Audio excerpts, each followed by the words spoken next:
சுரேஷ், வணக்கங்க. என் பேர் ராஜு கந்தசாமி. நான் வந்து கோயம்புத்தூர் சரவணம்பட்டியில் வந்து இருக்கேங்க. எனக்கு வந்து மனைவியும் 2 மகன்களும் உண்டு. ஆம், இது இது பயணம் வந்து இது ஒரு நீண்ட நெடிய பயணம். இது வந்து ஒரு சிறிய இடைவெளிக்குள்ளே சொல்லியாகணும் அப்படிங்கிறதுனால முக்கியமான விஷயங்களை மட்டும் இங்கே பகிர்ந்துக்கிறேங்க.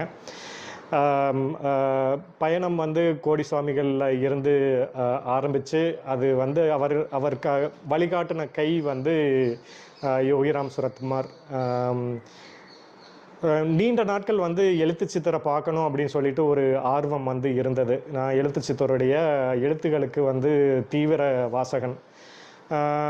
உடையாரெல்லாம் படிச்சுட்டு என்னுடைய மனைவியும் வந்து படிப்பாங்க. 2 பேருமே வந்து தீவிரமாக வாசிப்பில் இருந்தப்போ அவரை பார்க்கணும் அப்படின்னு ஒரு ஒரு விருப்பம் இருந்தது. ஆனால் அதற்கான வழிகள் தெரியல. ஏன்னா அவர் வந்து ஒரு ஒரு உயர்ந்த இடத்துல இருக்கிறார். அதாவது ஆன்மீக